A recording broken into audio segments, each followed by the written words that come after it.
Have you ever been in the middle of an argument and you feel like your heart is racing, maybe you're starting to sweat, your cheeks feel flushed, and you're kind of like, what is happening? Your mind goes blank and it's like you can't really think straight. And you know that you should calm down, but you just really feel like you can't. Or maybe your spouse says something and you snap back, and maybe that really wasn't the appropriate response to what they said, but it just happened. If you've ever thought, why am I reacting like this? Because today I want to talk about what happens in your body when you feel triggered and why this matters so much in your relationship.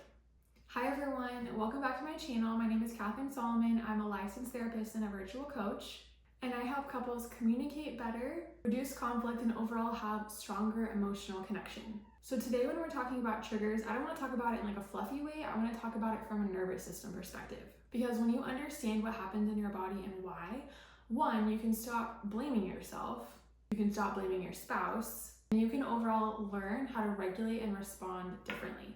So, what does it mean to be triggered? A trigger is basically when you're in a present situation, but it brings up maybe something from the past or something that just doesn't sit right with you, and it can take you back to a different time or sometimes make it just feel like what's happening in the present is actually a much bigger deal than if that present situation was an isolated event.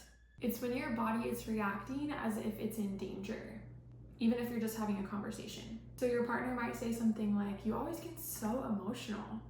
And suddenly your body is flooded with anger or maybe even shame. Or let's say your partner walks away mid-conversation. Suddenly you feel abandoned, you desperately need them to stay as a part of the conversation. Maybe you just even feel out of control. So what's important, first of all, with all of this is to understand that your body is not reacting just to the words that are being said. It's reacting to what those words represent. So I need you to understand that your brain is trying to protect you. Our brains are in general just wired for survival and wired to keep us alive. So it's basically always scanning for any kind of danger, even emotional danger. And when your brain perceives something as a threat, your nervous system shifts into survival mode. This is where the fight or flight or freeze response can come in. So in a relationship, if we're talking about fight, this might look like getting defensive, raising your voice, interrupting, criticizing, attacking their character, making the argument worse. If we're talking about flight, you might want to totally escape the conversation, avoid it, walk away, or do whatever so that physically you don't have to be around it anymore. And then with freeze, you might go numb, you might not feel like you can really process or say what you actually want to say. You might disassociate or just stop responding altogether. Sometimes people also experience what's called like fawning, which is kind of like a fourth response, where people shift into like people pleasing. They apologize over and over. They just try to keep the peace at all costs to make things calm down so that there isn't an argument or so the other person does not get upset at them. So if you've ever had these experiences where you're like, why do I react this way? Or maybe on the flip side, why does my spouse always react like this? These could be some of the reasons as to what is happening physically in your or their body. Because when your brain goes into survival mode, it shifts away from the logical reasoning, which is the part that helps you stay calm, reason, communicate clearly, all things that are very important. But instead, the brain hands the microphone to the survival center.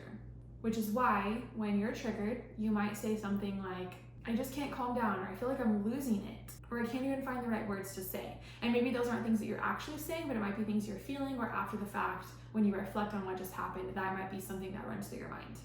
It's important to pay attention to the physical signs as well, so that you can also build self-awareness as to like when you're getting triggered. So if your chest feels tight, if you get really sweaty, if your hands are like balled into fists, if your heart is beating really fast or you're having a hard time feeling like you can take a deep breath, if you're starting to shake, if your stomach is hurting, all of those are important to pick up on, because when your body is experiencing this, your brain is not exactly in the best place to be able to talk through and understand what's going on with your spouse.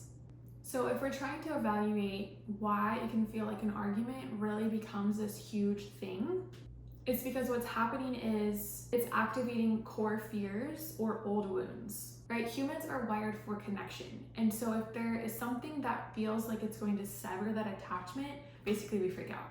If there's criticism or defensiveness, disconnection, emotional distance, then our brain can interpret it as, I'm going to be abandoned, or I'm not good enough, or they don't care about me. Let's say that your spouse forgets to do something. You might interpret that as they don't care about me at all. Like I'm just completely invisible, my needs to them don't matter. Or your spouse raising their voice might feel more than just frustrating, because it might feel like, oh, I'm a kid again, I'm in trouble. Or I'm being controlled and I have no say in the matter, I'm just helpless. Keep in mind, a lot of this can be happening in the subconscious as well, where we don't even really necessarily connect the dots because it all just happened so fast. So arguments or conflict that happen are not always about the exact topic that is at hand, like dishes or laundry or whatever the case.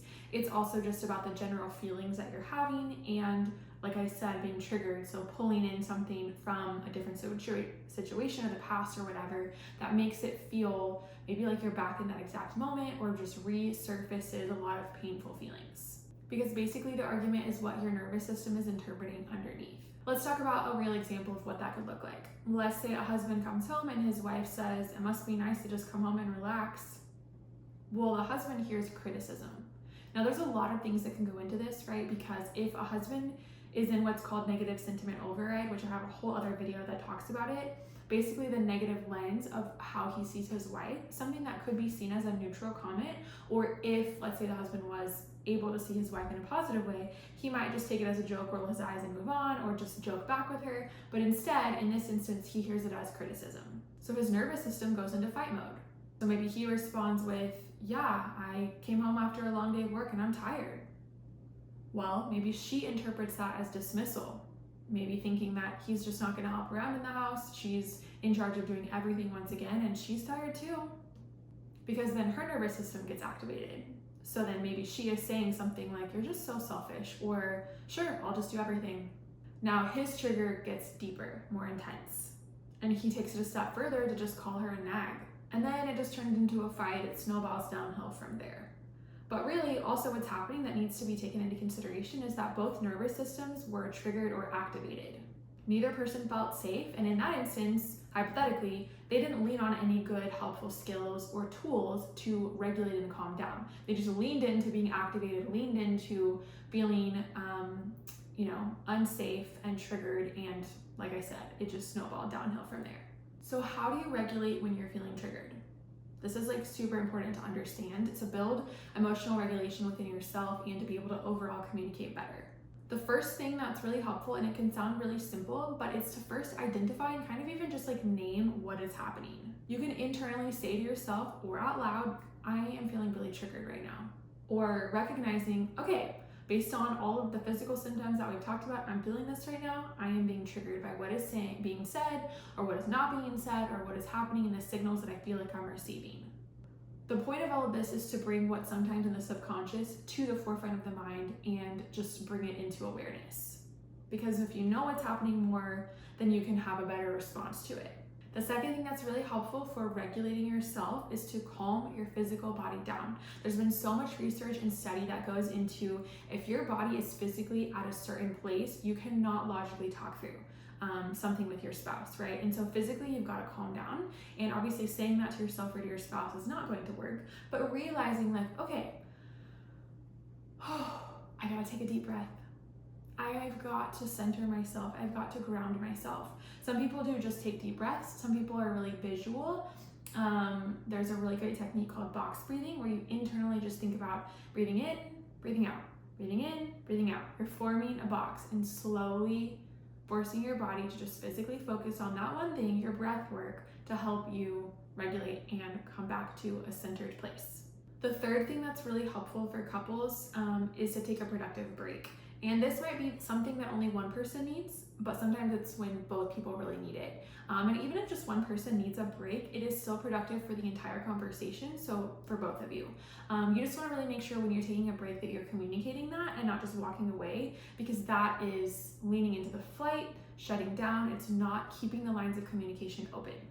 Another great thing that you can do when you're taking a break or just in general to help regulate is to move your body. Take a quick walk, you can stretch, you can shake out your hands, you can do some squats. Because when your body is flooded with a lot of adrenaline and cortisol, movement kind of helps your nervous system complete the stress cycle and just like get some tension out of your body.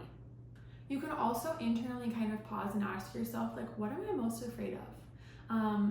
when you have figured out, like, I'm feeling really triggered right now, sometimes it's helpful to figure out like why you're triggered, but even still, like, knowing why doesn't always fix that you are currently triggered. But if you can kind of take a step back and figure out like, what am I most afraid of, then that will help you to target a better response. Because if you could identify, let's say, that even though you're showing anger, underneath, really you're worried about being abandoned, or you're really worried and fearful that you're going to be left alone, you're feeling really lonely and vulnerable, that will help you to communicate better. It will help you to be more in tune with what needs to be shared. So in the example that I gave a couple minutes ago, both people, the husband and wife, were triggered. And like I mentioned with the productive break, that is effective if just one person is feeling triggered or if both of you are triggered. And in the instance that for sure both of you are triggered, it's also really helpful just to be able to say that together. Like, hey, we're not in a good place, like we just need to pause and then circle back. And I know sometimes depending on how intense the conversation is, it's really hard, / you might not even want to say something like, hey, I love you, but let's just pause, right? Because maybe in that moment you don't even like them, like you're just so angry. So I would just encourage to be proactive, and as quickly as you realize that either you or both of you are triggered, to do something different than just continue to get deeper into the argument. The faster that you know when to take a break and how to emotionally regulate, the more healthy you are as a couple. I know that it's hard when you're triggered because you want to accuse or not feel triggered, that yucky feeling. So sometimes people really lean into attacking, but I would really encourage that it's only going to make things worse for you and for them. So instead of saying something like, you never listen to me, you could say something like, I really don't feel like you're understanding me and it's triggering right now. Instead of saying, you just don't care, you could say, I'm really feeling vulnerable and alone in this situation. I could really use some reassurance right now. We want to shift the conversation from attack to connection. So if you've been feeling like this and just feeling trapped in conflict and arguments with your spouse, I really want you to remember this. In relationships, the goal is to teach your nervous system that your spouse is not the enemy. And the more you learn to regulate, the more emotionally safe you will feel. If this video helped and you're ready to take these practical things and start implementing them into your daily life, I would love to hear how it goes in the comments. Please make sure that you like and subscribe. Thanks so much for being here and for watching, and I will see you next time.